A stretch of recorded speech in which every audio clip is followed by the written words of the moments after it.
Le 25 avril 2022, les organisations professionnelles des médias tiraient la sonnette d'alarme sur des formes de restriction et d'atteinte à la liberté de la presse commises sous la transition. Nous parlerons de ces manquements constatés et déplorés avec deux journalistes. Il s'agit de Hamidou Traoré, homme de médias. Bonsoir et bienvenue. Bonsoir madame. Nous disons également bonsoir à Ousmane Paré, journaliste à Burkina Info. Bonsoir. Bonsoir Vanessa, bonsoir madame, bonsoir monsieur. Les inquiétudes des organisations professionnelles des médias se fondent sur le récit de journalistes qui ont eu des incidents malheureux dans le cadre de leur profession. Alors la question elle est pour Ousmane Paré. Est-ce qu'on peut considérer ces incidents comme étant des manquements à la profession de journalisme, plutôt des entraves à la liberté de la presse? Est-ce insuffisant pour faire cas de manquement?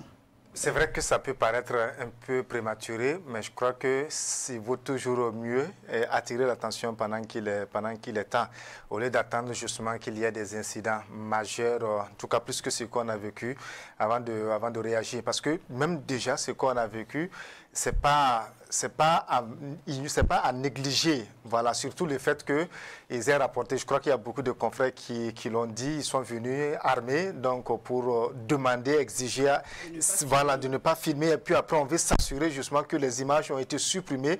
Et par la suite, même, on veut s'assurer que c'est même pas au niveau de la corbeille. Donc, je crois que c'est surtout la frayeur. Ils ont surtout voilà. dit que ça a été fait dans un ton assez courtois. Oui, dans le papier, mais en même temps, on évoque un peu la peur justement que cela a suscité. Je crois qu'il y a ça, mais il y a surtout le message justement du chef de l'État, ou par la suite, donc je crois que c'était le ministre de la Sécurité dans sa note aussi qui interpellait par rapport justement comment dirais-je, aux propos subversifs, etc., notamment sur les réseaux sociaux. Ce n'est surtout pas sans rappeler ce qui s'est passé sous le pouvoir de Roch Kaboré. Et vous savez qu'un pouvoir militaire, ça reste un pouvoir militaire avec des dérives, surtout avec cette peur-là, justement, des médias. Je crois que ça, c'est un peu général. On a l'impression que les militaires ont surtout peur des médias. Donc, je crois que c'est surtout une prévention. Donc, on attire leur attention pour dire qu'en réalité, les journalistes ne sont pas des ennemis. Il faut les laisser faire convenablement leur travail. Et s'il y a des restrictions, j'exagère un peu, s'il y a un changement dans la manière de faire le travail, je crois qu'il y a des patrons de presse qui sont là, il faut les inviter, pour leur expliquer la situation. Moi, personnellement, ça ne me dérange pas aujourd'hui qu'au niveau de la présidence, on dise que pour les audiences et autres, on va faire les images et puis on va envoyer aux médias, libre aux médias, justement, c'est déjà fait, libre aux médias de les exploiter ou de ne pas les exploiter. Mais une fois que vous conviez les médias... Également, on a vu qu'il y a eu certains médias qui se plaignent du fait qu'ils ne sont pas associés à ces événements. Peut-être qu'ils auraient eu l'occasion de poser certaines questions au cours de ces différentes rencontres-là, à laquelle la direction de la communication de la présidence filme et nous envoie les images. Ça, en fait, le seul souci que j'ai à ce niveau, c'est que c'est la liberté justement des médias. On vous envoie des roches, si vous ne voulez pas, vous ne traitez pas. Parce que déjà, on sait que moi, par principe, je suis contre ces situations-là. Quand on filme, qu'on vous envoie, c'est de la communication que vous faites. On peut décider de ne pas faire leur communication. Si tous les médias décident de ne pas exploiter les ressources que la direction de la communication de la présidence envoie, peut-être que les médias publics vont le faire, les médias privés peuvent ne pas le faire.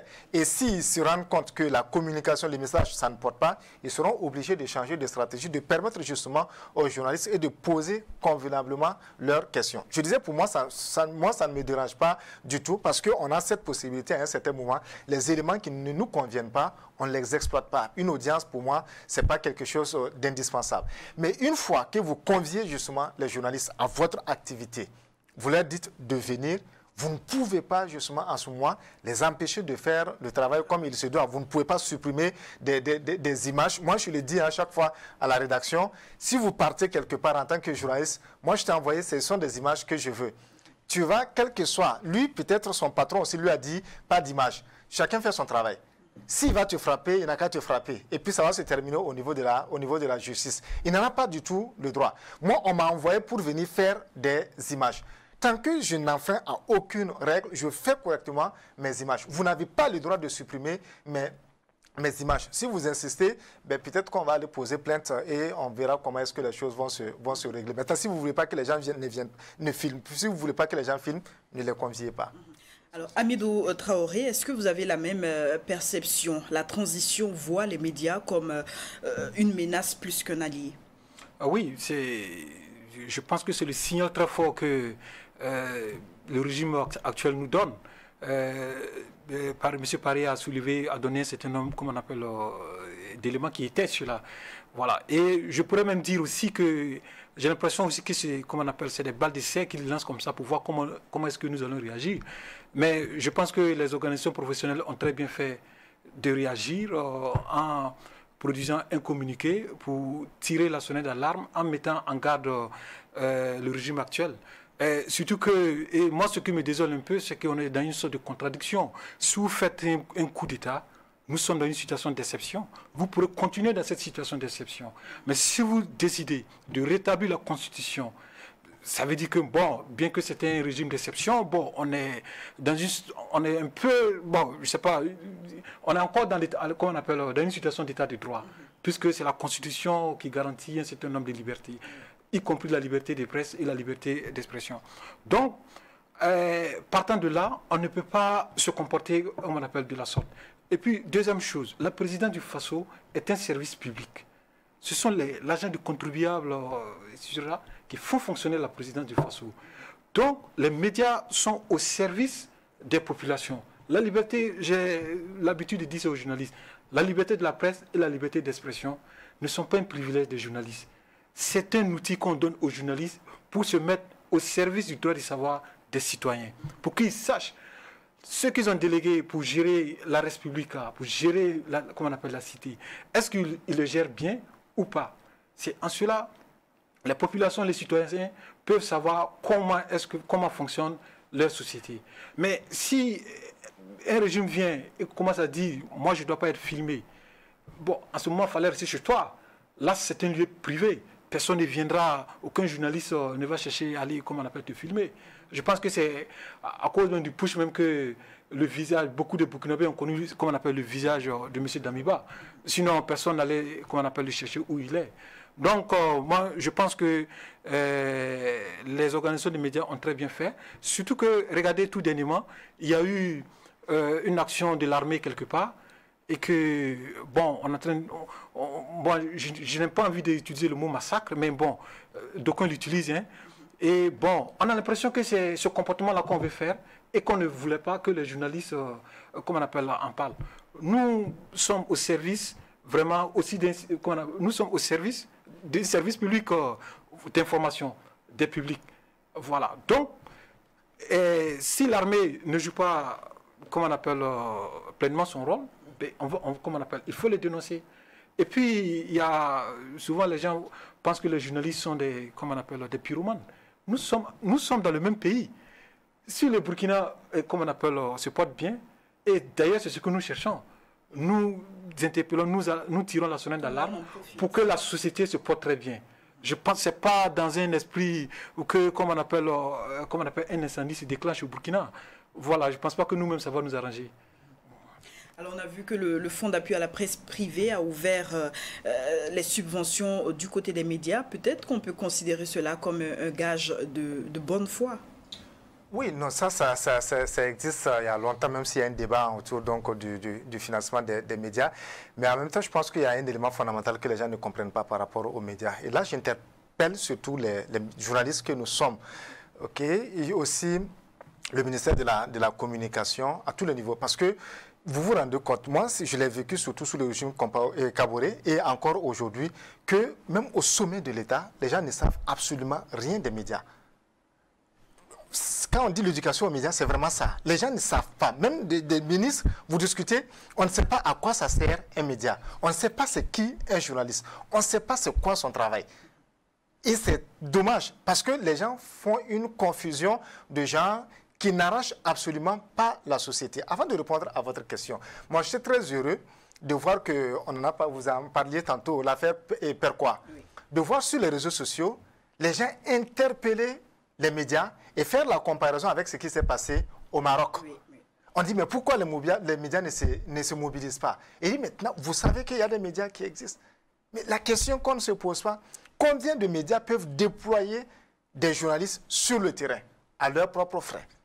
Combien de médias peuvent, pendant 10 jours, envoyer un envoyé spécial pour suivre de bout en bout l'évolution de la situation, cette affaire-là? Ce n'est pas que les médias ne le veulent pas, mais peut-être parce que quelque part, il y a une contrainte. Il y a un problème de moyens, par exemple, qui peut se poser. Et puis, ça peut être aussi une question d'intérêt. Maintenant, au moins, on sait que s'il y a un problème n'importe où au Burkina, c'est un problème qui doit intéresser les médias. Il y a la crise sécuritaire. Même au sommet de l'État, est-ce qu'on s'est posé la question de savoir quel est le rôle que les médias devraient jouer? On a passé tout le temps, ça fait 6 ans, 7 ans, à dire tout simplement aux médias, ne dites pas ceci, ne dites pas cela, ne faites pas ceci. À ce niveau, sur le cas de la crise sécuritaire, on a vu qu'il y a eu des panels qui ont été organisés afin de pouvoir concilier les deux acteurs, médias et FDS. Les panels, c'est justement dire aux journalistes, ne faites pas ce que vous êtes en train de faire. Accompagner le gouvernement, accompagner les forces de défense et de sécurité. Est-ce que c'est le rôle des journalistes? Pendant 6 ans, 7 ans, est-ce qu'on a eu, vous avez eu assisté à des modules, on a formé des journalistes au reportage de guerre pour que les journalistes puissent aller rendre compte de ce qui se passe concrètement sur le terrain? La misère que les déplacés internes vivent, les populations qui sont aujourd'hui sous, comment dirais-je, l'emprise des groupes terroristes. Comment est-ce que le terrorisme même fonctionne? Comment c'est, etc. Il y a des plateaux que les journalistes, chaque média essaie de faire. Mais au-delà, comment on arrive à... J'aimerais rajouter qu'au niveau de l'armée, les médias ont été invités à désigner des journalistes afin qu'ils suivent la question sécuritaire. Est-ce qu'à ce niveau aussi, on peut considérer cela comme des actions qui montrent qu'ils s'intéressent à la chose médiatique? Il y a une prise de conscience ces dernières années, sinon ces derniers mois, notamment avec ce régime. Je crois qu'il y a eu beaucoup de voix qui se sont levées, les gens ont interpellé, les gens ont mis la pression et ce qu'on apprend, c'est que les lignes sont en train de bouger. On veut associer des journalistes. Maintenant, moi, la question que je me pose, c'est comment? Est-ce qu'on va rester toujours dans cette logique-là de médias accompagnateurs, justement, des pouvoirs publics, où on va aller, bon, voilà ce qui est là, on vous présente la situation, filmer, aller dire aux gens que tout se passe bien. Est-ce que ce sera comme ça, ou bien on va laisser aux médias leur indépendance? C'est ça le socle, c'est ça le fondement. L'indépendance, vous le dites, c'est important, mais l'indépendance s'accompagne de l'autonomie financière, ce que beaucoup de médias n'ont pas. Non pas, c'est là je dis, donc ça appartient à la société. Il est intéressant que la société aussi s'intéresse, autant on s'intéresse aux autres pouvoirs, autant on doit s'intéresser aux médias, à leur état de santé, à leur état financier, à leur fonctionnement. Ça, pour moi, c'est quelque chose de fondamental. Maintenant, pour ce qui concerne les questions d'intérêt qu'on accorde ou non, justement, à la liberté de presse, à la liberté d'expression, par rapport aux militaires de façon globale, je le disais tantôt, il faut qu'il y ait cette éducation. Il faut que les gens comprennent en réalité qu'un journaliste qui fait correctement son travail, il ne peut que aider le pays à s'en sortir. Il ne peut avoir peur d'un média, d'un journaliste, que celui qui est animé d'une mauvaise intention. Vous savez que vous voulez faire quelque chose de mauvais. Si les journalistes sont au courant, ils vont l'étaler sur la place publique, ce qui ne vous arrange pas. Vous savez que vous êtes animé d'une très mauvaise intention. Vous ne voulez pas que les gens le sachent. Là, vous avez raison d'avoir peur des médias. Mais si vous êtes sincère dans ce que vous faites, vous n'avez absolument pas raison et vous n'avez aucune raison d'avoir peur des médias parce que justement, les médias vont vous porter et ils vont vous aider à réussir justement votre mission. C'est là il faut justement qu'il y ait ces subventions-là. Et c'est là il faut qu'il y ait ces financements des médias. C'est là il faut qu'il y ait cette organisation. Les médias de façon globale, oui, mais les journalistes en particulier, s'intéresser à leurs conditions de travail, s'assurer qu'ils ont les compétences nécessaires pour faire le travail, s'assurer aussi qu'ils sont dans les meilleures conditions pour faire justement le travail. Est-ce que cette subvention, pour revenir à la subvention du FAP, est-ce que cela n'assujettit pas justement les médias? Quelque part, on peut poser le problème, parce que le problème est très profond. Ça pose la question même de la fiabilité de nos médias. Il y en a qui vont vous demander, est-ce qu'on a des médias au Burkina? Ça, c'est une question qui se pose au regard de du fonctionnement. Déjà, on sait que dans le journalisme, l'information, elle n'est pas payée, elle n'est pas payante. Mais si déjà, dans votre journal, vous avez des éléments, comme on le dit, facturés, ça pose un problème. Donc, quand il y a beaucoup d'autres éléments par rapport justement aux médias sur lesquels on peut revenir, par rapport même aux journalistes, à son indépendance vis-à-vis des différentes entités. Donc, il y en a qui vont vous dire qu'on n'a pas de médias, par exemple. Maintenant, si on laisse ces considérations, ces exigences, on considère qu'effectivement, les médias n'ont pas suffisamment de moyens et que ces médias ont besoin d'accompagnement.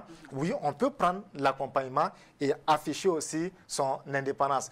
Et ce ne sera pas comme dire, bon, quand on est dans l'avion avec le président, on ne peut pas dire en fait, que ça ne va pas, voilà, du mal du président, mais quelque part aussi, ben, c'est vrai, c'est la limite hein, quand vous êtes financé, mais je crois que dans les conditions de la subvention du FAP, ça n'intervient pas, ça n'empêche pas justement les médias de faire leur voilà, justement l'indépendance.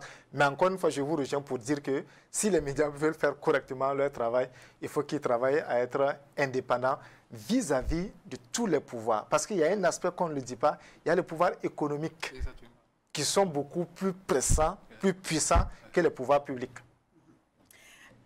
Amidou Traoré. Oui, Ousmane a décrit la situation avec toute la pertinence. Sauf que la subvention, moi, ça me pose un problème de gestion. Je ne suis pas contre le principe parce que, comme je le disais tantôt, l'information, c'est aussi un service public. Très important parce que ça permet aux citoyens de savoir comment la société, est gérée. Mais du fait que c'est de l'argent public, je constate que l'État, donateur, est très peu regardant sur la gestion de ces fonds qu'on donne aux organes de presse. Et tant et si bien que, normalement, quand on regarde les destinations de ces fonds-là, ça devait permettre aux journalistes d'améliorer les conditions, surtout matérielles et de travail. Mais qu'est-ce qui se passe? D'abord, même pour avoir ces fonds, c'est là on comprend qu'il y a des organes qui ont été créés justement pour faire la cour à ces fonds-là. Et lorsqu'ils obtiennent ce fonds, on ne sait plus où ça va. Là, ça pose problème. Parce que c'est l'argent public. Ce sont les pauvres citoyens, leurs petits impôts qu'on nous donne pour faire un travail de service public. Mais malheureusement, ce n'est pas bien fait parce que l'argent ne va pas. Vous voyez des journalistes sur le terrain qui continuent d'enregistrer, de faire des interviews avec les téléphones portables, alors qu'il faut les équiper avec des dictaphones, il faut les donner des ordinateurs, il faut les donner des motos, tous ces moyens. Mais malheureusement, ce n'est pas le cas. Donc, pour revenir à la déclaration des organisations professionnelles des médias, est-ce que l'influence des lanceurs d'alerte ne contribue pas à avoir ce mauvais regard là vis-à-vis des médias, du moment où, par moment, il y a cette confusion entre journalistes et lanceurs d'alerte? Oui, vous avez parfaitement raison. Mais moi, je ne m'inscris pas dans une logique de concurrence avec les lanceurs d'alerte. C'est carrément deux choses différentes. Vous savez, le journaliste, et c'est ce que l'interpellation qu'on devrait faire peut-être au régime actuel, nous sommes les premiers francophones, nous sommes classés premiers. La presse de façon nationale au Burkina Faso, premier dans l'Afrique francophone, 2021, par RSF. Ça veut dire que nous, c'est un travail responsable quand même que les journalistes, malgré les difficultés que les journalistes burkinabés y font. Donc, ça veut dire que les gens travaillent en respectant les règles de l'art. Les lanceurs d'alerte, bon, ils sont dans leur rôle, hein, dans la société démocratique. Chacun joue son rôle. Moi, je sais que je connais les règles sur lesquelles les journalistes fonctionnent. Et Dieu merci, nous sommes en quelque sorte une référence. D'ailleurs, la preuve en est que par moment, d'autres chaînes internationales, ce sont nos journalistes ici, ou bien nos organes de presse qui sont cités comme exemple d'analyse qu'on appelle de l'actualité. Bon, les lanceurs d'alerte, ils sont dans leur rôle. Effectivement, là aussi, il faut comprendre, hein, parce que à un certain niveau, les politiciens ont suscité les lanceurs d'alerte parce qu'un journaliste a fait un travail qui révèle les turpitudes d'un homme politique. Alors donc, il va ameuter des jeunes contre cet organe, contre ce journaliste. Puis, ça existe. Même au sein des journalistes, ça existe. Il y a des gens qui vont payer des journalistes pour prendre à partie leurs confrères. souvent, je ne sais pas si c'est l'éducation burkinabé, on a l'impression qu'on ne doit pas parler, il faut gérer ça en famille. Mais je pense que de plus en plus, ces gens même de journalistes-là, il faut les dénoncer. Après, si on a pu bien régler dans la famille, bon, les lanceurs d'alerte, après, bon, on pourra voir quoi. Ben, moi, je pense que souvent, hein, les lanceurs d'alerte peuvent donner une information, ou bien, bon, les Facebookers, parce que le mot souvent, les Facebookers, voilà, les publications, ça peut être une alerte qu'un journaliste, comme on appelle, sur laquelle un journaliste peut se fonder pour mener une investigation. Est-ce que vous voyez? Voilà, l'approfondir. Donc, moi, je ne suis pas dans une logique de confrontation avec les lanceurs d'alerte. Maintenant, s'il y en a qui sont payés pour insulter les gens, bon, je pense que ça dépend de l'éducation de chacun. Voilà. Alors, Ousmane Paré, je reviens tout de même sur ma question. Est-ce que c'est pas ce mauvais regard qu'on a vis-à-vis de ces lanceurs d'alerte qui fait tache d'huile sur le travail professionnel des médias et qui les amène à être vus comme des ennemis? Tout à fait, je suis tout à fait d'accord. Et comme je le disais, même au niveau des autorités, il y a beaucoup qui font la confusion. Ils ne savent vraiment pas qu'est-ce qu'un journaliste, qui est journaliste, qui ne l'est pas. Et au niveau de certains, il y a cette confusion, je suis d'accord, entre journalistes et lanceurs, activistes hein, sur les réseaux sociaux, Facebookers, comme on peut les appeler, au point où certains même font la confusion entre un média et une page Facebook. Ça, ce sont des situations qui arrivent. Le média fait un travail, le média donne l'information. L'activiste, tout au plus, c'est une alerte que la personne va donner. Ce qui change avec les réseaux sociaux, c'est quoi? C'est qu'au début, la personne qui peut être la source d'information pour le journaliste devient lui-même diffuseur justement de cette information, entre guillemets. Aujourd'hui, il y a une situation, il y a un incendie, il y a une attaque, il y a un problème quelque part. Avant, on appelle un journaliste pour lui dire, il y a ceci, il y a cela. On l'alerte. Lui, il part de ça pour essayer de traiter l'information. Il y a, vous savez, dans le traitement de l'information, il y a le constat, il y a les réactions, il y a beaucoup d'éléments qui interviennent. Sauf que la personne qui appelait hier le journaliste pour lui dire, il y a ceci, il y a cela, ne le fait plus. Il le met sur sa page, la personne le met sur sa page Facebook. Donc là, ce n'est pas une information. Ça ne devient une information que quand le média s'y intéresse et donne forme justement à cette alerte-là. Donc en vérifiant naturellement à travers des sources d'information, 3 au minimum, pour confirmer, voilà, et donc le média peut donner encore une alerte, après venir avec une brève, et après c'est un reportage, après si on veut on fait une interview, on fait un plateau, c'est ça le travail du média. Donc le travail du journaliste, à ne pas confondre avec l'activiste. Mais en même temps, quand vous discutez avec les autres, c'est là je dis, il y a ce travail que même les chargés de communication doivent faire à l'endroit donc de leur patron, leur dire comment est-ce que ça se passe. Et ça manque tellement qu'on jette tout le problème sur les journalistes. J'ai l'impression que les chargés de communication ne font pas du tout leur travail. L'autre conséquence, c'est quoi? C'est pas quand vous avez, je prends l'exemple banal, vous avez une interview avec quelqu'un, qu'on vous dise par exemple, il ne faut pas aborder ceci, il ne faut pas aborder cela. Ça, c'est pas, moi, mon travail, c'est d'aborder tout ce qui me traverse la tête. Tant que c'est pertinent, moi, j'en parle sur mon plateau. Si vous ne voulez pas qu'on en parle, ça, c'est le travail du chargé de communication. Qu'il prépare son ministre, qu'il prépare son directeur, qu'il prépare le président, justement, pour lui trouver les moyens d'aborder le sujet. La confusion est là. Je crois que ça doit aussi amener les journalistes à, je ne sais pas s'il faut dire se professionnaliser davantage, ils sont professionnels, mais à éviter justement cette course-là. Et cette concurrence peut-être avec les réseaux sociaux, mais surtout à avoir des sources, ce que moi j'appelle les sources béton.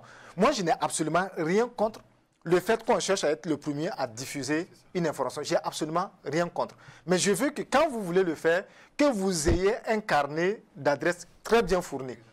Que votre carnet d'adresses vous permette d'être le premier à donner la bonne information. C'est ça aussi un journaliste. Le journaliste, ce n'est pas celui qui va venir en dernière position, donner une information, dire, bon, de toute façon, moi, ce que je dis, c'est exact. Mais être capable, même avant l'activiste, de trouver l'information, la bonne, de recouper en quelques minutes l'information et de donner. Et tout le monde va vérifier après, c'est la vérité. Parce que le journaliste, c'est aussi le carnet d'adresses. Mais je n'oublie pas, il y a la rigueur dans le traitement de l'information. Qu'est-ce qu'on diffuse? Qu'est-ce qu'on ne diffuse pas? Ça, c'est la responsabilité sociale du journaliste. Mais l'autre travail dont je veux parler, permettez-moi rapidement, c'est aussi En fait, le travail qui s'est fait avant, on est parti, quand vous prenez la déclaration des organisations professionnelles des médias, ce qui s'est passé à la présidence, c'est quelque chose de, pour moi, c'est très simple, c'est très banal. Quand on veut gérer, il faut qu'il y ait de la stratégie. On est tous convaincus. Il y a des chargés de communication qui le font très bien. Il y a un problème, il y a une attaque. Vous appelez, vous savez que Vanessa est rédactrice en chef de Burkina Info. Vous appelez, vous lui dites, voilà la situation. Il y a une attaque en cours. On est en train de se déployer. Peut-être que vous avez l'information. Nous vous demandons de ne pas diffuser pour l'instant l'information. Parce que si vous diffusez l'information, ça peut annihiler, ça peut jouer sur l'opération qui est en cours. Mais Vanessa et Burkinabé, comme tout le monde, elle sait justement ce qu'il y a. Elle saura comment traiter l'information. Mais moi, j'apprends qu'il y a une attaque en cours. J'appelle, on me dit que c'est faux. J'appelle d'autres personnes qui me confirment. J'ai tous les éléments pour dire qu'effectivement, il y a une attaque en cours. J'appelle peut-être au niveau de la gendarmerie, on me dit que ce n'est pas vrai. Au niveau de la police, on dit qu'on me revient et on ne me revient jamais. Au niveau de l'état-major, on ne me décroche même pas. J'envoie des messages, on ne me répond pas. Je suis dans une telle situation. Qu'est-ce que je fais? J'ai une information. Qu'est-ce que je fais de l'information que j'ai? Qui n'a pas pu être vérifié. Qui n'a pas pu être vérifié. Donc, c'est souvent ça qui crée des malaises. Maintenant, si ceux qui sont concernés par l'information prennent le devant et sont permanemment en contact avec les journalistes, il y a de fortes chances justement qu'on puisse éviter des situations désagréables. Autrement, on va se trouver dans une situation qui n'est pas du tout bonne. Malheureusement, chacun aura sa part de responsabilité. Alors, nous sommes pratiquement à la fin de ces 26 minutes qui nous étaient accordées. En conclusion, les médias doivent rester professionnels et les politiques doivent également rester à leur place. Exactement. Paris a dit quelque chose de très fondamental. Je pense qu'il va falloir qu'au sein même des organes, nous ayons le courage de nous regarder en face et faire une sorte de mise à jour. Parce que, vu les défis auxquels le Burkina Faso fait face aujourd'hui, moi, je crains que le journalisme, de façon qu'on appelle générale, un peu à la traîne. Voilà, il y a une sorte de mise à jour qu'il faut faire. Le terrorisme, avant, on voyait ça comme quelque chose de lointain, mais aujourd'hui, ça se trouve sur nos territoires. Il y en a même qui ne savent même pas par quel bout prendre, comme on appelle cette situation. Donc, comme il a dit, je pense qu'il y a une formation, effectivement, qu'il faut faire, outiller les journalistes et puis trouver une stratégie commune. Comme nous n'avons pas intérêt à ce que le Burkina prenne feu, hein. Au contraire, nous travaillons pour que, comment on appelle les choses, trouver une solution salutaire pour tout le monde. Voilà. Donc, moi, l'appel que j'ai à faire, c'est que d'abord au niveau des, comment on appelle, des pouvoirs publics, il ne faut pas restreindre, comment on appelle, les libertés. Il ne faut pas restreindre, parce que ces libertés-là, ce sont des outils pour nous permettre même de sortir, comme on appelle, de l'auberge. Vous savez pourquoi souvent le terrorisme s'amplifie? Souvent, ce sont les dérives qui ne sont pas guéries, des gens qui sont victimes, dont on n'en parle pas, qui pensent qu'ils n'existent pas, mais ils vont s'exprimer d'une autre manière pour vous montrer qu'ils existent. Et généralement, c'est la maladie violente, malheureusement. Alors, vous disiez de faire une mise à jour du côté des médias. Ah ouais. J'aimerais juste signaler que le 3 mai, consacré Journée mondiale de la liberté de la presse, est axé cette année sur la révolution numérique, avec ce thème « Comment mourir pour mieux renaître ». Et les hommes de médias seront appelés à faire des propositions dans ce sens pour une réelle révolution numérique dans le domaine des médias. Et effectivement, vous me donnez la parole? Rapidement. D'accord. Je voulais parler d'un fait qui est en train de tuer les organes de presse et la presse écrite qui déjà souffrent terriblement de problèmes financiers. Vous savez qu'avec la révolution numérique, pour reprendre vos termes, il y a ce que avant les organes de presse vendaient les PDF comment on appelle des journaux. Oui. Et beaucoup ont arrêté parce que à cause du, comment on appelle, du piratage. Mais il y a des compatriotes qui sont très ingénieux, qui prennent le journal avec des applications sur les smartphones. Ils les scannent, qu'on appelle tout le journal, et ça tourne maintenant dans les groupes WhatsApp. Moi, j'ai plusieurs fois, mon propre journal, par moment, en fait, l'organe pour lequel je travaille, souvent, il m'arrive, comment on appelle, de recevoir mon propre journal. Et c'est des groupes de 250 personnes. Un organe peut-être qui tire 2000 ou 4000 et un groupe de 250, 2-3 fois. Mais c'est la mort programmée de ces organes-là. Surtout qu'ils sont, comment on appelle, sont confrontés à des problèmes financiers actuellement. Donc c'est interpeller aussi les citoyens qui le font, parce qu'il y en a qui peut-être qui le font par ignorance. Hein.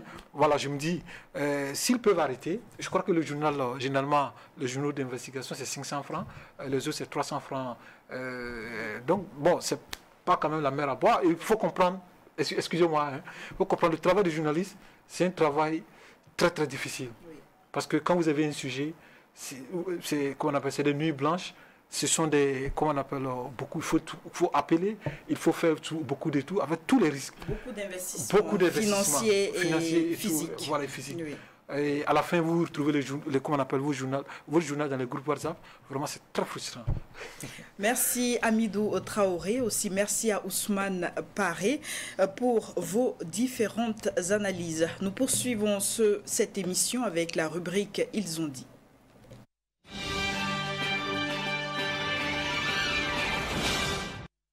Pendant le calendrier raisonnable qu'attendait la CEDEAO, raisonnable est un mot subjectif. Ça dépend de qui l'emploie et de comment on l'entend. Le Burkina Faso a fait des choix et parmi ces choix, justement, c'est de définir la durée de la transition. Une durée qui a été définie conventionnellement avec les forces vives de la nation et qui tient compte justement du contexte sécuritaire national. Et donc, le Burkina Faso n'a pas eu donc de notification de la part de la CEDEAO, mais réaffirme encore une fois qu'il est important pour cette institution, donc pour la CEDEAO, de tenir compte du contexte national. Aucun pays de la sous-région, je le redis encore, ne sera en sécurité tant qu'il y aura du terrorisme dans un des pays de la sous-région. Cette guerre est collective. La montée en puissance du Mali sous-entend également la montée en puissance du Burkina et également la montée en puissance du Niger. Vous avez pu le voir récemment, les résultats d'une coopération militaire entre le Burkina et le Niger qui a eu des résultats sur la zone frontalière du Burkina et du Niger. Ce sont ce type d'opérations-là que les Burkinabés et les Maliens voudraient multiplier. Et encore une fois ici, je tiens à faire rappeler une chose. C'est quand même courageux de la part du Burkina, malgré les sanctions portées sur le Mali, d'être allé rencontrer le peuple frère du Mali depuis les sanctions. C'est la première fois, de façon officielle et non cachée, qu'une délégation du Burkina aille au Mali s'entretenir avec le peuple frère du Mali. Et pour la deuxième partie du débat, nous parlerons des crises sanitaires et sécuritaires. Le monde de la recherche scientifique et technologique a réfléchi aux facteurs de résilience face aux crises sanitaires et sécuritaires. Les 5e journées scientifiques se sont tenues du 27 au 29 avril à Ouagadougou. Pour parler de cette thématique, je reçois pour vous 2 chercheurs. Monsieur Christophe Yen. Bonsoir. Bonsoir, madame. Et bonsoir à Laetitia Wali, également chercheur. Bonsoir, madame. Alors, les travaux se sont déroulés, comme je le disais, du 27 au 29 avril. Pour commencer, pour contextualiser justement ces crises, est-ce que vous êtes parvenu à faire un diagnostic des causes? Alors, merci, madame. Mais avant d'en arriver à ce diagnostic, je voudrais remercier la télévision Burkina Info pour l'opportunité qu'elle nous offre de faire un bilan après la tenue de nos 5e journées qui sont parfaitement bien déroulées. Effectivement, il y ressort des communications, effectivement, qu'il y a eu des causes, voilà, pour justement parler de la crise sécuritaire, hein, oui, voilà, et sanitaire. Il y a des causes, évidemment. Pour la crise sanitaire, on le sait, c'est surtout la Covid qui était à l'ordre du jour de ces journées. Pour la crise sécuritaire, on le sait aussi, il y avait des zones qui avaient des difficultés et qui étaient un terreau favorable pour le terrorisme. Mais on ne peut pas généraliser sur cette base. Il y a des zones aussi qui ont été justement victimes des attaques et qui ont connu justement une expansion du terrorisme dans ces zones avec des facteurs multiples. Donc il y a des causes partout. Il y avait souvent des causes endogènes, mais il y a aussi des causes extérieures. Donc il est difficile de généraliser parce que chaque contexte a ses réalités. Alors, pour revenir donc aux conclusions de ces travaux, quels sont-ils? Ok, merci de nous recevoir sur votre plateau. Les journées, comme il l'a dit précédemment, les journées scientifiques se sont bien déroulées. Et au cours des 3 jours, nous avons eu droit à des communications, des panels, une présentation des posters et puis une exposition des stands. Donc on peut dire que, en tout cas, nous faisons un bilan positif, voilà, de ces journées-là. Et en tout cas, par rapport au thème, il faut dire que les communicants, en tout cas, ont beaucoup analysé, voilà, les situations relatives à la crise sécuritaire et sanitaire, et il en est ressorti plusieurs résultats. Voilà. Donc, bon, au titre de ces résultats, on pourrait déjà parler du recadrage de la méthodologie. Par exemple, pour les doctorants qui travaillent, on a pu apporter déjà voilà, des conseils pour améliorer. Mais pour ce qui est des résultats des chercheurs, bon, les préoccupations ont en tout cas étaient relatives à la gouvernance, à la question de l'usage des langues nationales, voilà, du français comme langue de l'administration. C'est pour dire qu'ils sont revenus, enfin, on estime qu'il faut réintégrer les langues nationales. Voilà, cette problématique aussi a été posée. Voilà, bon. Christophe, tu peux ajouter quelque chose? Il y a eu beaucoup de choses. À ça et revenir au thème de ces journées qui portent sur la résilience face à ces multiples crises. Pour ce qui est de la crise sanitaire, est-ce que vous estimez que les Burkinabés ont été assez résilients face à ce défi? Alors, je me rappelle qu'un des communicants, en l'occurrence le délégué général de CNRST, le professeur Maxime Drabeau, parlait des différentes dimensions de la crise sanitaire, notamment de la Covid. Et parmi ces dimensions, il a cité la dimension biologique, la dimension économique, la dimension culturelle. Donc, dans une maladie, il y a plusieurs dimensions. Et pour être résilient, justement, il faut tenir compte de cette dimension. Et donc, ce qu'il a recommandé pour être fortement résilient, c'était qu'il faut avoir une approche intégrée qui tienne compte des différentes dimensions de la crise. C'est-à-dire que quand vous êtes malade, vous avez besoin d'argent pour vous soigner. Si vous n'avez pas d'argent, il est quasiment difficile d'être résilient pour quelqu'un qui n'a pas d'argent. Quand vous êtes malade, vous avez besoin de médicaments. Quand vous êtes malade, vous avez besoin d'un environnement qui est assez propice. Mais ce qu'on peut dire, parce qu'au regard des communications qui ont été données... Pour ce qui est de la prévention, vous prenez l'exemple de quand vous êtes malade, mais comment ne pas contracter ces maladies? On reste toujours dans le cas de la crise sanitaire. Est-ce qu'à ce niveau-là, il y a eu des avancées? Oui, il y a eu des avancées. Parlons notamment de la communication. Il y a eu une communication très forte de la part des médias privés, des médias publics et de la part de l'administration burkinabé. Mais il y a aussi de l'infox par rapport à la maladie, parce qu'il y a un collègue qui prenait justement l'exemple d'une dame qui est même communicatrice, mais qui prétendait pouvoir soigner justement la Covid avec du charbon. Mais de façon générale, on remarque que la résilience des Burkinabés, dès le début, les gens ont adhéré aux mesures barrières, mais par la suite, il y a eu un relâchement.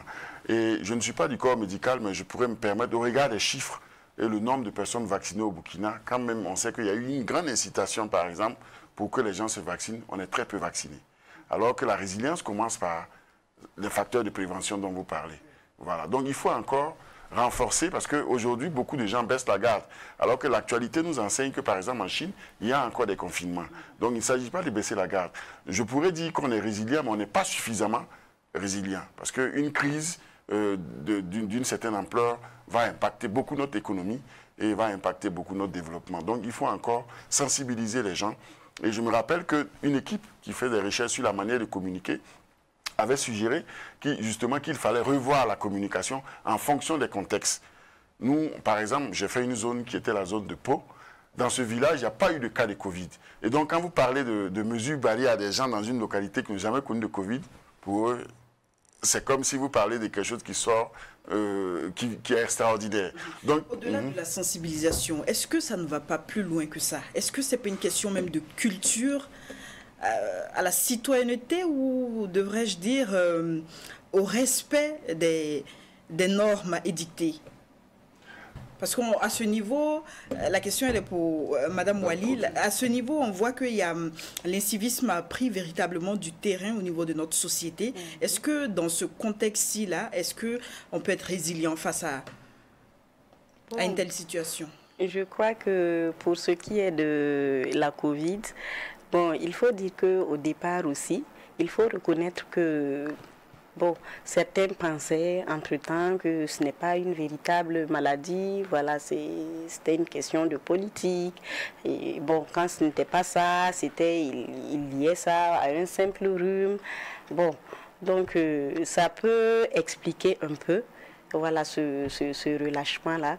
Mais bon, il faut dire que quand la population pensait entre-temps que c'était un rhume, ils avaient leurs moyens à eux, voilà, pour se protéger ou se soigner. Voilà, il y a eu un chapelet j'allais dire quoi, de solutions qu'ils ont proposées, de médicaments à leur niveau, voilà, qu'ils pouvaient employer comme ça pour se protéger. Voilà, donc, bon, pour moi, c'est une forme de résilience aussi. Oui, pour moi, c'est un peu ça. Et puis, bon, avec la désinformation aussi, comme le collègue l'a dit, voilà, on est allé au-delà pour essayer d'expliquer aux gens que non, il ne fallait pas seulement se limiter à ça, ça pouvait être beaucoup plus dangereux. Voilà, merci. Alors actuellement, nous sommes dans une crise sécuritaire des plus difficiles et longues. Comment justement demeurer résilient? Alors pour la crise sécuritaire, je pense que on la vit, comme vous l'aviez dit dès le départ, et cette crise sécuritaire, elle est multidimensionnelle et elle est complexe. Il faut l'avouer, elle est complexe. Mais l'apport des sciences sociales et humaines à la gestion de cette crise aussi est notable. Parce qu'on a constaté que justement, comme je l'ai dit tantôt, dans certaines localités, le terrorisme s'est construit sur un terreau déjà existant, souvent lié à la stigmatisation, souvent lié à des minorités, souvent lié à des problèmes économiques, souvent lié à des problèmes politiques, souvent lié à des problèmes sociaux, sur lesquels justement les terroristes sont venus construire. Aujourd'hui, nous avons à reconstruire de nouvelles bases pour être beaucoup plus résilients. Parce que la réponse militaire, elle est bonne, elle peut être efficace, mais elle peut ne pas être durable. Parce que quand vous allez dans une localité et que vous arrivez à pacifier la localité, s'il n'y a pas une adhésion des populations à la politique qui se met en place, tout de suite, les mêmes germes commencent à faire les mêmes effets. Donc il faut allier l'approche militaire à l'approche sociale, à l'approche humaine. Je pense que les autorités actuellement, telles que ça ressort de nos journées, l'approche, les deux approches peuvent être complémentaires si nous cherchons à comprendre fondamentalement ce qui est à l'origine, si nous cherchons à comprendre quels sont les ressorts sociaux, quels sont les ressorts culturels qui peuvent nous permettre d'être résilients, ça marche. Je me rappelle un collègue encore qui a pris le cas de Arbinda. Alors pour lui, au cours de ses recherches, il a constaté que justement, Arbinda a fait face à 2 invasions et Arbinda a pu repousser ces 2 invasions. Il y a eu de 2 ethnies différentes dont je vais taire les noms parce que nous ne sommes pas à ce stade. Voilà, nous voulons faire justement l'union. Mais aujourd'hui, Arbinda construit sa résilience sur le fait que, de par le passé, on n'a pas pu les envahir. Et ils ont pu conserver leur identité culturelle. Et c'est sur ça qu'ils construisent la résilience de la zone. Et c'est pourquoi souvent on entend Arbinda, après ça se calme, parce que les populations elles-mêmes ont des ressorts culturels, ont des ressorts sociaux pour faire face en attendant que justement les moyens de l'État viennent les appuyer par rapport à ça. Donc on peut considérer comme Arbinda comme étant un bel exemple dans ce domaine. De résilience, voilà, qui à partir d'un socle culturel, d'un socle social, justement, fait barrière au terrorisme. Voilà. Donc, on n'oublie pas la question de la crise humanitaire qui est également un gros défi lié à cette question sécuritaire. Oui, la crise humanitaire, alors, de plus en plus, elle gonfle. Hein. Oui.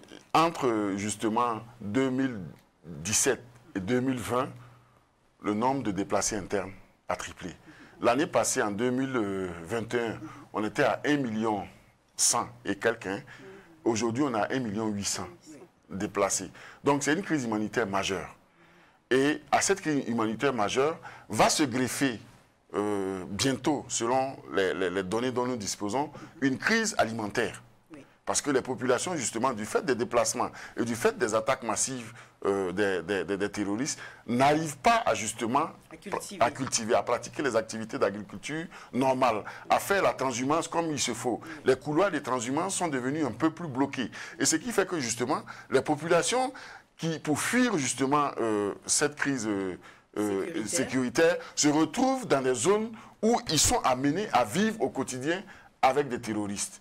Par exemple, si vous prenez la zone de Fada, de Diapaga, les bergers, par exemple, pour pouvoir paître le troupeau, et qui sont des facteurs de résilience, changent de zone de transhumance. Mais elles se retrouvent souvent coincées dans les forêts avec des terroristes. Donc ça crée des problèmes. Il faut trouver une réponse humanitaire adaptée.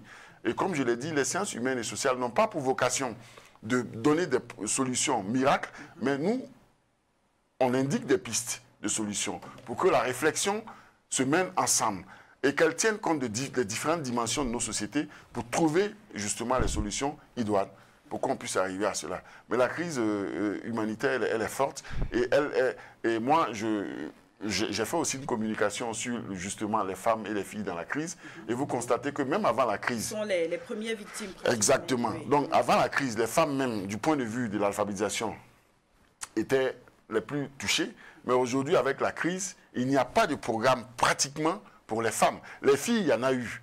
Certaines ONG sont intervenues. Pour les femmes, je ne sais pas, il y a des programmes qui étaient en cours. On a vu le ministère chargé de la femme apporte quand même une certaine aide à des femmes qui dans leur zone où elles ont trouvé refuge, arrivent à faire de l'élevage. D'autres font de petits jardins pour pouvoir subvenir à leurs besoins. Ça, c'est intéressant. D'autres aussi ne profitent que du cash. Et ça, c'est pas intéressant. Justement, les initiatives d'apprendre des petits métiers, c'est là que je voulais en venir, à ces femmes pour qu'elles s'en sortent, elle est une solution durable. Et il y a des associations même qui forment certaines de ces femmes à faire des... Voilà, exactement. En tricotage. Ça, c'est la solution à moyen et long terme. Parce que quand elles vont retourner chez elles, elles savent exercer quelque chose. Donc, elles deviennent encore plus résilientes par rapport à la situation de départ dans laquelle elles se trouvaient.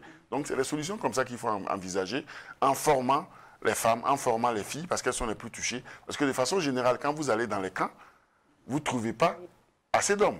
Et voilà, ça c'est quelque chose qu'il faut regarder. Pourquoi les hommes ne sont pas assez fréquents dans les camps? Mais il y a un collègue qui a dit que justement, dans les camps, les vivres sont gérés par les femmes. Et du coup, les hommes se retrouvent être...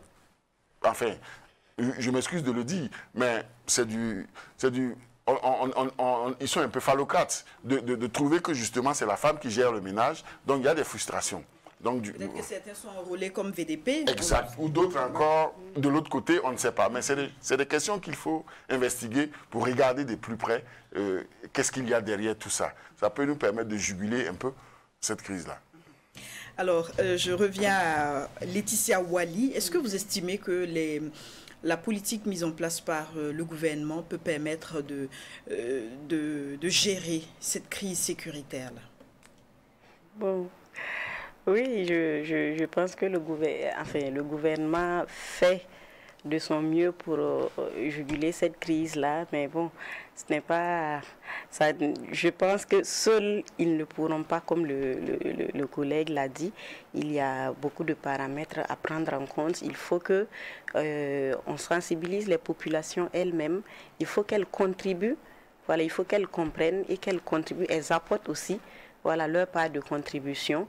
Sinon, bon, seul le gouvernement, bon, je ne pense pas que ça sera possible parce que bon, il y a des problèmes.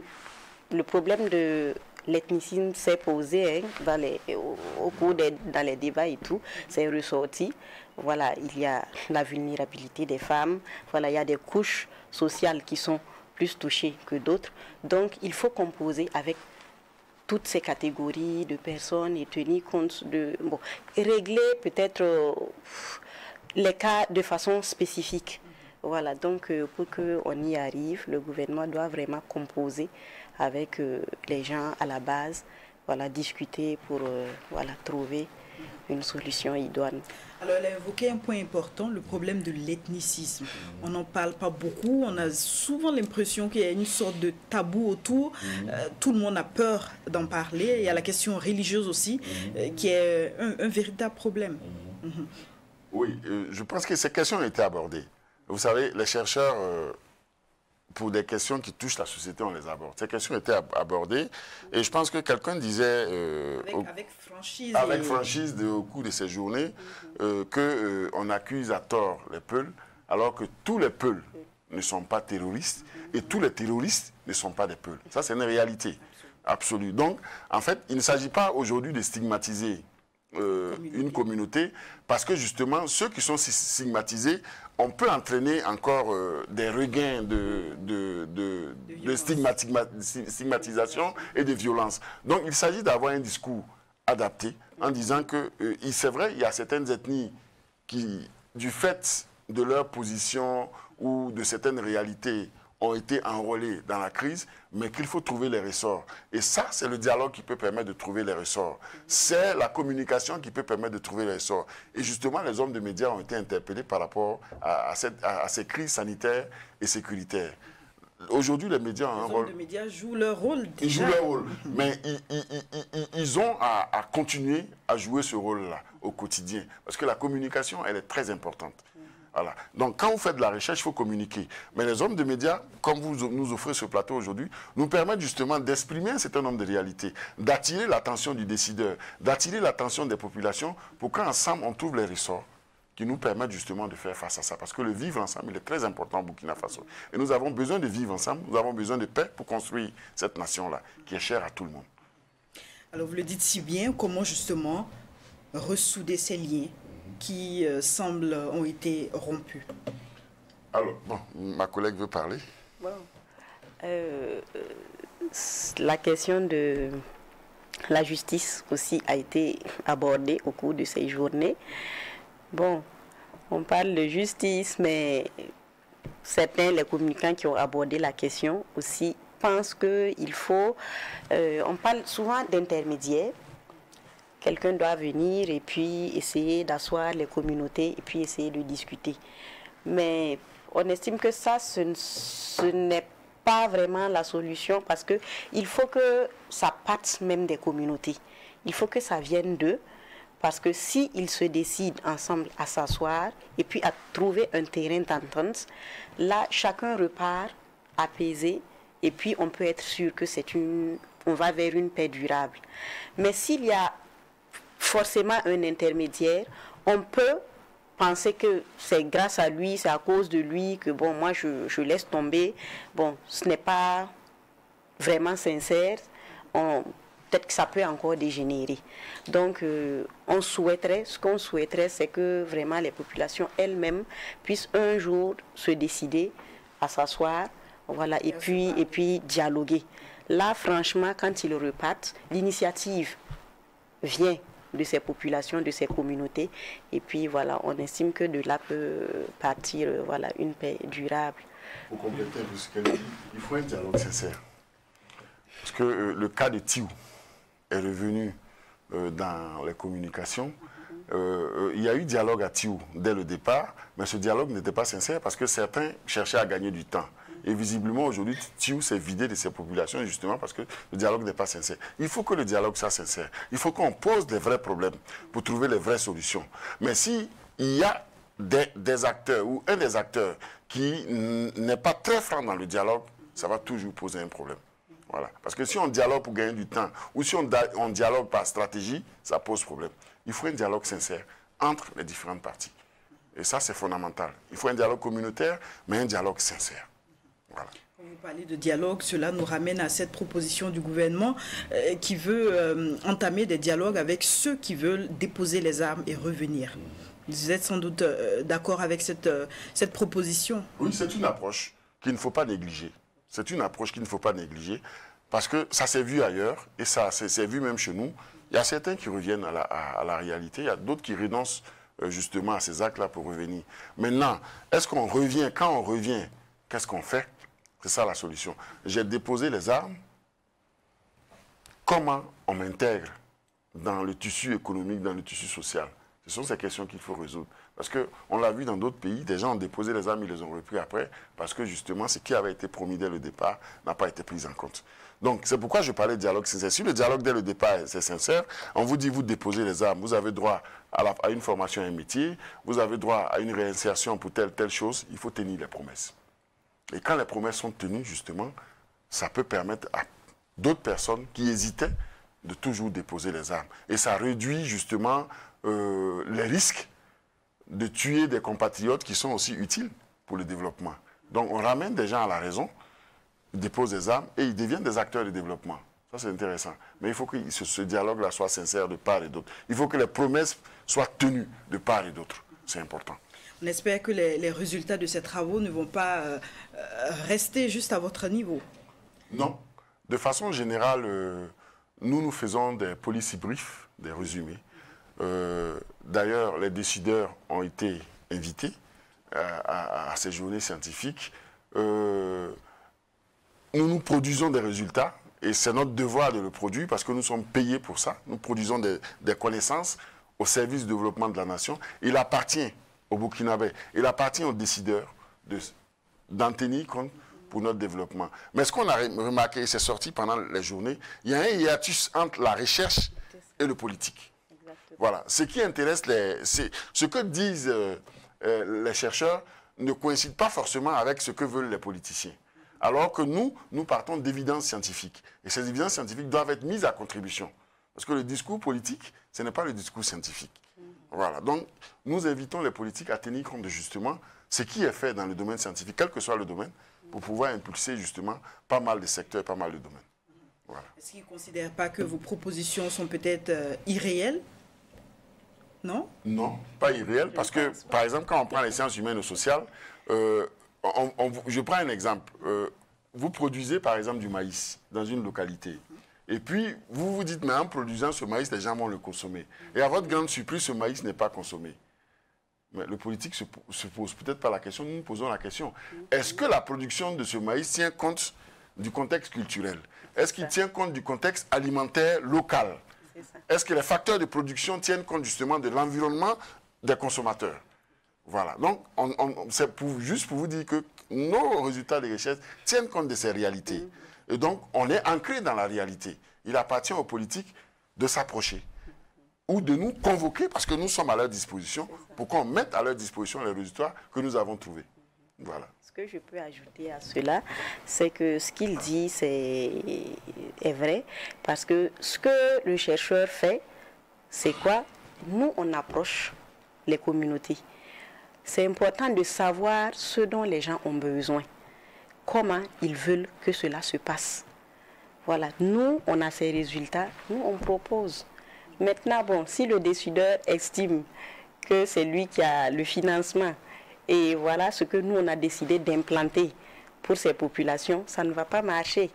Il faut savoir ce dont les gens ont besoin. Vous pouvez décider d'injecter des milliards dans un projet, mais qui ne les intéresse pas. Donc, ce sont ces choses que nous, on creuse. Voilà, on découvre ça. Bon, nous, on vous dit, voici ce qui conviendrait à ces populations. C'est à eux de décider maintenant. C'est ça notre rôle. Merci à Laetitia Wali, aussi merci à Christophe Yen, tous deux chercheurs. C'est avec vous que nous allons mettre fin à cette première partie de votre émission 100% Info.